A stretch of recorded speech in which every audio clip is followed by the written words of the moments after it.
So hello everyone guys, welcome back to YouTube channel knowledge क्रीडा. विद्यार्थी मित्रांनो, 10वीच्या विद्यार्थ्यांसाठी फक्त एक दिवस बाकी आहे मराठीच्या पेपरसाठी.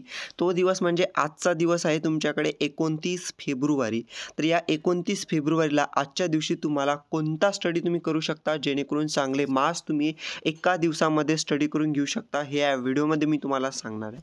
पहा विद्यार्थी मित्रांनो, कसं असतं की एका दिवसामध्ये सुद्धा काही ना काही तुम्ही प्रिपरेशन करू शकता आणि मी तुम्हाला गॅरंटी देणार आहे. जर तुम्ही हा व्हिडिओ पाहिला तर विद्यार्थी मित्रांनो, तुमचे मार्क्स इथं वाढणार आहेत. म्हणजे तुमचा आतापर्यंत कंप्लीट जरी स्टडी झाला असेल किंवा थोडाफार स्टडी झाला असेल किंवा तुमचा काहीच अभ्यास झाला नसेल तरीही हा व्हिडिओ पाहून तुमचे मार्क्स इथं वाढणार आहेत. अशा पद्धतीचं मी तुम्हाला या व्हिडिओमध्ये सांगणार आहे, कारण की दरवर्षी अशा पद्धतीचे व्हिडिओज मी विद्यार्थ्यांना देत असतो जेणेकरून ते एवढेच चांगले मार्क्स मिळत असतात पेपरमध्ये. कारण की पेपर दिल्यानंतर सांगत असतात, दादा तुमच्यामुळे आमचा पेपर खूप चांगला गेला आहे. आणि विद्यार्थी मित्रांनो, त्यासोबत या व्हिडिओमध्ये एवढी गुड न्यूज तुम्हाला देणार आहे, एवढी मोठी गुड न्यूज तुम्हाला देणार आहे मराठीच्या पेपरसाठी, जे की आजच्या दिवसाला तुम्हाला प्रिपरेशन करण्यामध्ये एकदम बेस्ट राहणार आहे. ओके, तर ती गुड न्यूजसुद्धा मी तुम्हाला कधीही सांगू शकतो व्हिडिओमध्ये, म्हणून स्किप करू नका, पूर्ण कंप्लीट व्हिडिओ पहा.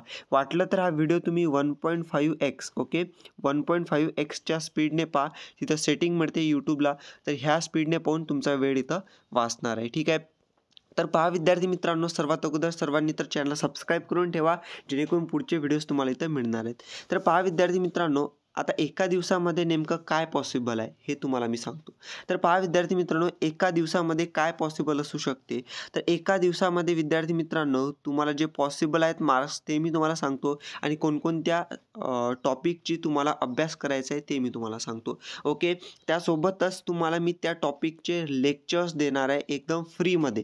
ठीक आहे, एकदम फ्रीमध्ये लेक्चर कुठं मिळतील ते सुद्धा मी तुम्हाला सांगणार आहे. ठीक आहे, तर पहा विद्यार्थी मित्रांनो, सर्वात अगोदर तुम्हाला आज प्रिपरेशन करायची आहे. ज्यांचा काहीच अभ्यास झाला नसेल किंवा थोडाफार अभ्यास झाला असेल तर त्यांनी काय करायचं माहीत आहे का, तुम्हाला विभाग क्रमांक 5 येतो, तो म्हणजेच की उपयोजित लेखन. विद्यार्थी मित्रांनो, उपयोजित लेखन या विभागामध्ये तुम्हाला प्रश्न क्रमांक अ, आ आणि ई म्हणजे एकूण 3 प्रश्न विचारतात यामध्ये. तर या 3 प्रश्नामध्ये पहा, सगळ्यात अगोदर पहिला अ प्रश्न येतो, तो म्हणजेच की पत्रलेखन आणि सारांश लेखन. आता पहा, हे 100% ठरलेलं आहे की पत्रलेखन एक तुम्हाला येणार आहे, त्यानंतर एक सारांश लेखन येणार आहे. आता हे पत्रलेखन किंवा सारांश लेखन टोटल 6 मार्क्ससाठी आहे. आता तुम्हाला माहिती आहे पत्रलेखन येणार आहे, पत्रलेखन कसं सोडवायचं हे तुम्हाला एका दिवसामध्ये करू शकता तुम्ही. ओके, समजा काय करायचं, लेक्चर पाहायचं, लेक्चर पाहिल्यानंतर त्याचं एका प्रश्नाची प्रॅक्टिस करायची, 1 ते 2 प्रश्नाची. तुम्हाला पत्रलेखन येऊन जाणार आहे. एवढ्या सोप्या पद्धतीचं पत्रलेखन असते. तर पत्रलेखनाचे लेक्चर्स वगैरे सर्व मी तुम्हाला प्रोव्हाइड करणार आहे. व्हिडिओ तुम्ही पुढे पाहत राहा. ओके, तर पत्रलेखनाचं तुम्हाला मी सांगितलं 100% ठरलेलं आहे. सारांश लेखन तुम्ही एक करू शकता, ते सुद्धा 100% ठरलेलं आहे. त्यानंतर तुम्हाला आता पुढचा प्रश्न येतो, तो म्हणजेच की प्रश्न क्रमांक 5A. यामध्ये तुम्हाला 3 प्रश्न विचारतात, जाहिरात लेखन, बातमी लेखन आणि कथा लेखन. या 3 पैकी कोणतेही 2 सोडवायचे असतात. टोटल 10 मार्क्ससाठी 5 + 5 10 मार्क्ससाठी तुम्हाला हे इथं येतात. तर विद्यार्थी मित्रांनो, जाहिरात लेखन कसं करायचं, बातमी लेखन कसं करायचं, कथा लेखन कसं करायचं, एकदम सोप्या पद्धतीने आहे, तुम्ही जे एका दिवसामध्ये हे करू शकता. विद्यार्थी मित्रांनो, टोटल 10 मार्क्ससाठी आहे. त्यानंतर तुम्हाला येतो प्रश्न क्रमांक ई. प्रश्न क्रमांक ई मध्ये 3 प्रश्न विचारतात, प्रसंग लेखन, आत्मकथन आणि वैचारिक लेखन. या 3 पैकी कोणतेही एक सोडवावे लागते तुम्हाला, टोटल 8 मार्कासाठी. ओके, लेखन कौशल्य आहे. ओके, लेखन कौशल्यामध्ये निबंध लेखनाच्या प्रकारचं तुम्हाला इथं येते. ओके, तर निबंध लेखनाचं जे तुम्हाला येते, तर कोणत्याही एक तुम्हाला इथं लिहायचं असतो, प्रसंग लेखन, आत्मकथन किंवा वैचारिक लेखन, आणि टोटल पाहू शकता 8 मार्कासाठी. विद्यार्थी मित्रांनो, 8 मार्कासाठी तुम्हाला हे विचारतात. ठीक आहे, आता पाहू शकता हे प्रश्न मी तुम्हाला का सांगितले, कारण की विद्यार्थी मित्रांनो, हे तुम्हाला 100% ठरलेले प्रश्न आहेत. म्हणजे समजा आता जाहिरात लेखन आहे, जाहिरात लेखन 100% परीक्षेमध्ये येईल. ओके, लक्षात ठेवा, मी तुम्हाला काय सांगत आहे की जे टॉपिक आहे, म्हणजे जाहिरात लेखन हा प्रश्न नाही, हा टॉपिक आहे. बातमी लेखनसुद्धा हा टॉपिक आहे. कथा लेखन हा टॉपिक आहे. ओके, प्रसंग लेखन, आत्मकथन, वैचारिक लेखन, पत्रलेखन, सारांश लेखन हे टॉपिक आहेत. त्यावरती जे प्रश्न येणार आहेत ते वेगळ्या पद्धतीचे येणार आहेत. जर तुम्ही या समजा प्रश्नाची प्रॅक्टिस केली, म्हणजे समजा हा टॉपिक आहे जाहिरात लेखन. जाहिरात लेखनाचं तुम्ही लेक्चर पाहिलं की कशा पद्धतीने जाहिरात लेखनाचं उत्तर लिहायचं असते आणि ते तुम्हाला समजलं आणि त्यानंतर तुम्ही 1 ते 2 प्रश्नांची जाहिरात लेखनाची प्रॅक्टिस केली.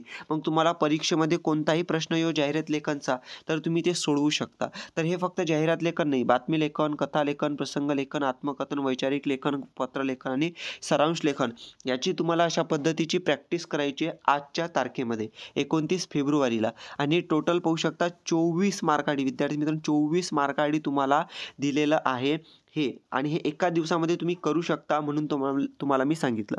आता यामध्ये तुम्हाला काही टिप सांगतो. टिप कशी पहा, आता तुम्हाला यामध्ये पत्रलेखन आणि सारांश लेखन आहे, कोणते एक सोडवायचं आहे. तर तुम्ही एवढा वेळ तुमच्याकडे नाही आहे ना की पत्रलेखन पण करा आणि सारांश लेखन पण करा, म्हणून तुम्ही एकच करायचं, कोणतंही पत्रलेखन किंवा सारांश लेखन. किंवा तुम्ही असे विद्यार्थी आहात की पत्रलेखनसुद्धा केलं आहे, सारांश लेखनसुद्धा केलं आहे, तर तुम्ही याची रिव्हिजन म्हणून प्रत्येक प्रश्नाचं उत्तर सोडवून पाहायचं, याची तुम्ही प्रॅक्टिस करायची. त्यानंतर यापैकी कोणती 2 सोडवायची आहे, जाहिरात लेखन, बातमी लेखन किंवा कथा लेखन. तर यामध्ये सोपी सांगतो मी कोणतं आहे. यामध्ये सोपी जाहिरात लेखन आहे आणि बातमी लेखन आहे. 2 हे सोपी आहेत. कथा लेखनसुद्धा आहे, बट ते थोडं भारी जाऊ शकते, तुम्हाला हार्ड जाऊ शकते. त्यापेक्षा सोपी म्हणजे जाहिरात लेखन आहे आणि बातमी लेखन आहे. आता जाहिरात लेखन आणि बातमी लेखनामध्ये तुम्हाला गोंधळ नाही करायचा. जाहिरात लेखन वेगळं असते. जाहिरात लेखन म्हणजे ॲड्स. ओके, ॲड तुम्ही पाहता ना, जाहिरात पाहता तुम्ही टीव्हीमध्ये, न्यूजपेपरमध्ये, ते जाहिरात लेखन झालं. आणि बातमी लेखन म्हणजेच काय, बातमी म्हणजे होते न्यूज. लक्षात ठेवा, बातमी म्हणजे होते न्यूज. न्यूज म्हणजेच बातमी आपण टी व्हीवरती पाहतो, जे लिहिलेलं असते. ओके, वेबसाईटवरती बातम्या वगैरे असतात, त्यानंतर आपल्या न्यूजपेपरमध्ये बातम्या असतात. ओके, तर हे झालं बातमी लेखन. तरी तुम्हाला सोप्या भाषेमध्ये समजेल म्हणून सांगितलं तुम्हाला. तरी जाहिरात लेखन आणि बातमी लेखनाचं लेक्चर पाहायचं आणि त्याची प्रॅक्टिस करायची आजच्या दिवसामध्ये. त्यानंतर कोणते एक सोडवायचं यामधलं, तर सर्वात सोपी मी सांगतो तुम्हाला, ते आहे वैचारिक लेखन. वैचारिक लेखना म्हणजे तुम्हाला एक विषय दिला जातो, त्या विषयावरती तुमचे जे विचार असतील. वैचारिक म्हणजेच काय, विचार तुमचे. तर विचार मांडावे लागतील तुम्हाला त्यामध्ये. विचार म्हणजे स्वतःचे विचार त्यामध्ये येतील. मग त्यामध्ये तुम्ही जे लिहाल तेच बरोबर असणार आहे. टोटल 8 मार्कासाठी विद्यार्थी मित्रांनो. म्हणजे प्रसंग लेखन पण करू नका, आत्मकथन पण करू नका. तुमच्याकडे वेळ नाही आहे म्हणून तुम्ही वैचारिक लेखन करा. 8 मार्कासाठी विद्यार्थी मित्रांनो. 8 पैकी 8 नाही मिळतील तर कमीत कमी मी सांगतो, कमीत कमी 4 मार्क तर मिळतील अर्धे. पण चांगले प्रयत्न केले तर 6 किंवा 7 मार्कसुद्धा मिळू शकतात. आउट ऑफ मार्कसुद्धा मिळू शकतात जर तुम्ही चांगलं लिहिलं तर. ते 24 मार्क विद्यार्थी मित्रांनो एका दिवसामध्ये हे फिक्स करू शकता.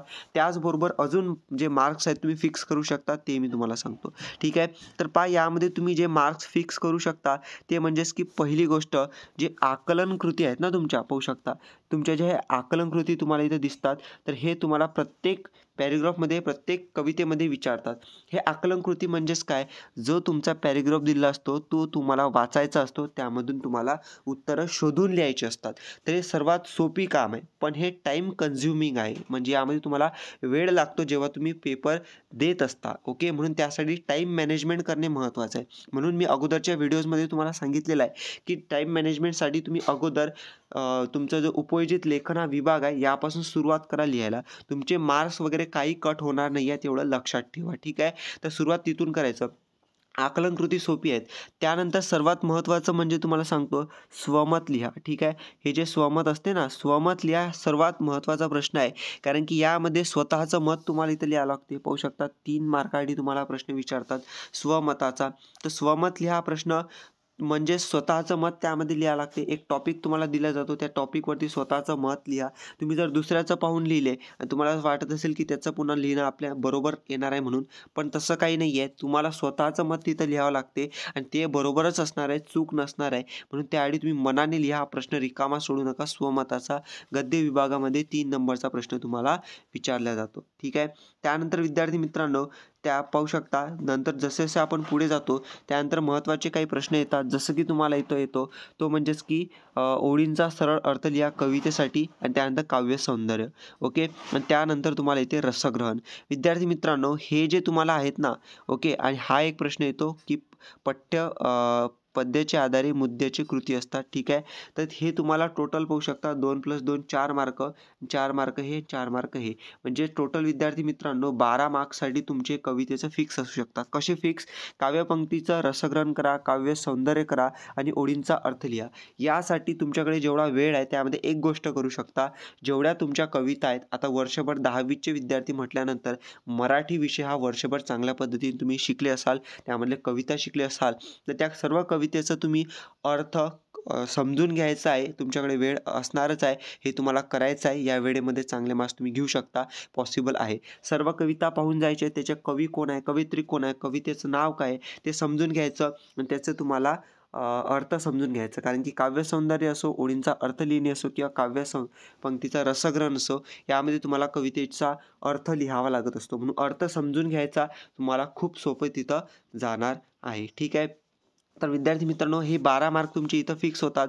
त्यानंतर सर्वात महत्त्वाचं म्हणजे हे जे तुम्हाला मी अगोदर सांगितलेलं आहे उपयोजित लेखन, जे की 24 मार्कासाठी विद्यार्थी मित्रांनो ते आहे आणि 12 मार्क हे. म्हणजे एकूण विद्यार्थी मित्रांनो तुमचे 36 म्हणजे 36 मार्क तुमचे इथं कन्फर्म तुम्ही करू शकता.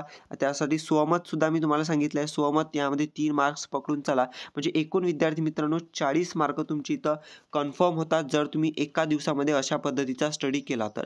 महत्त्वाचं काय, जे उपयोजित लेखन आहे तुमचा विभाग क्रमांक 5 याची तुम्हाला प्रॅक्टिस करणे महत्त्वाचे आहे. कारण की प्रॅक्टिस जर कराल नाही तर तुम्हाला उत्तर लिहिता येणार नाही. म्हणून याची तुम्ही प्रॅक्टिस करा आजच्या दिवसामध्ये. 24 मार्कासाठी आहे. ठीक आहे. असं नाही की 24 पैकी 24 आपल्याला मिळू शकतात. बट ट्राय तरी करा ना तुम्ही. कमीत कमी 20 मार्क तुम्हाला मिळतील एवढं तरी ट्राय करा विद्यार्थी मित्रांनो. त्यासाठी प्रॅक्टिस करणे, प्रत्येक प्रश्नाचे जे मी तुम्हाला सांगितले ते प्रॅक्टिस करा. त्याचबरोबर तुम्हाला आकलनकृती आहेत, त्या आकलनकृती तर तुम्हाला शोधून लिहाव्या लागतील. म्हणून 1-2 पॅराग्राफमधून शोधून लिहिण्याची प्रॅक्टिस करा. बाबत स्वमत आहे तुम्हाला, स्वमत लिहिण्याची प्रॅक्टिस करा 2 ते 3 टॉपिकची. त्यानंतर आता हे जे सर्व लेक्चर्स आहेत जे की तुम्हाला मी एकदम फ्रीमध्ये देणार आहे विद्यार्थी मित्रांनो पाहू शकता. हे तुम्हाला लेक्चर आहे पाहू शकता. शब्दसंपत्ती, लेखन हे तर आहेतच तुम्हाला. म्हणजे व्याकरणावरती सुद्धा लेक्चर आहेत तुम्हाला दिलेले. ओके. हे 16 मार्क्स जे आहे ना तुमचा भाषा अभ्यास, तर हे तुम्हाला दिलेलंच आहे व्याकरणाचे लेक्चर. त्यासोबत तुम्हाला हे जे सर्व 24 मार्काचे टॉपिक आहेत त्यांचं स्वमत आहे. यावरती एकदम फ्री लेक्चर्स तुम्हाला फ्री कोर्स बनवलेला आहे मी. ओके. जो कोर्स आहे आपल्या ॲपमध्ये आहे विद्यार्थी मित्रांनो. ओके. तो कोर्स आतापर्यंत पेड होता, पण माझा विचार मी चेंज केला. कारण की मी तुम्हाला माझा उद्देश आहे की तुमच्यापर्यंत जे प्रोव्हाइड करायचं आहे मला ते एकदम फ्रीमध्ये करायचं आहे विद्यार्थी मित्रांनो. तर तुम्ही ज्यांनी अगोदर परचेस केला असेल, विकत घेतला असेल, त्यांच्यासाठी चांगलीच गोष्ट होती ते. कारण की तुम्ही खूप वेळे अगोदर तो परचेस केलेला आहे, विकत घेतलेला आहे. त्यामुळे तुम्ही वेळमध्ये इन्व्हेस्ट केलेला आहे, म्हणजे टाईममध्ये तुम्ही इन्व्हेस्ट केला आहे पैसे देऊन. म्हणून तुम्ही आतापर्यंत चांगली त्या कोर्समधून प्रिपरेशन केली असेल पैसे देऊन. बट ते आता एकदम फ्रीमध्ये मी केलेला आहे. ओके. तर तो कोर्स कुठं मिळणार, तर आपल्या ॲपमध्ये तो कोर्स मिळणार आहे. ओके. ॲपची लिंक तुम्हाला डिस्क्रिप्शनमध्ये मिळणार आहे. ॲप डाउनलोड करायचं. ॲप डाउनलोड केलं की मोबाईल नंबर वगैरे टाकून त्यामध्ये लॉग इन करायचं. त्यानंतर तुम्हाला तिथं स्टोअर ऑप्शन दिसते 2 नंबरला. स्टोअर ऑप्शनवरती गेले की त्यामध्ये तुम्हाला 10th English, Marathi, Hindi. Okay. English, Marathi, Hindi तिन्ही विषयासाठी तो कोर्स आहे. एकदम फ्रीमध्ये विद्यार्थी मित्रांनो. तो तुम्ही करा. तुम्हाला तिथं चांगले मार्क्स मिळणार आहे. तुमची चांगली प्रिपरेशन होणार आहे. म्हणजे प्रिपरेशन कशी होणार, कारण की याचे तुम्हाला प्रत्येक लेक्चर दिले आहे. टोटल 31 लेक्चर आहेत विद्यार्थी मित्रांनो. त्यामध्ये शिकवलं आहे तुम्हाला. ओके. आणि ते रेकॉर्डेड क्लासेस आहेत. तुम्हाला रेकॉर्डेड क्लासेस तुम्ही कधीही पाहू शकता, कितीही वेळ रिपीटेड पाहू शकता. ओके. 1 वेळ नाही समजलं, 2 वेळ, 3 वेळ आणि कधीही एनी टाईम पाहू शकता. ठीक आहे. तर ॲपमध्ये तो कोर्स आहे एकदम फ्रीमध्ये विद्यार्थी मित्रांनो. एकही रुपये चार्ज आता लागणार नाही. तुम्ही ते फ्रीमध्ये पहा. ओके. आणि सर्व प्रिपरेशन तुमची मराठी, इंग्लिश, हिंदीची चांगल्या पद्धतीची फ्रीमध्ये होऊन जाणार आहे. ठीक आहे. तर विद्यार्थी मित्रांनो अशा पद्धतीने तुम्हाला आता एका दिवसामध्ये प्रिपरेशन करायचे. जे टॉपिक मी तुम्हाला सांगितले तुमची होऊन जाणार प्रिपरेशन. ठीक आहे. Thank you for watching the video. Stay connected. Thank you.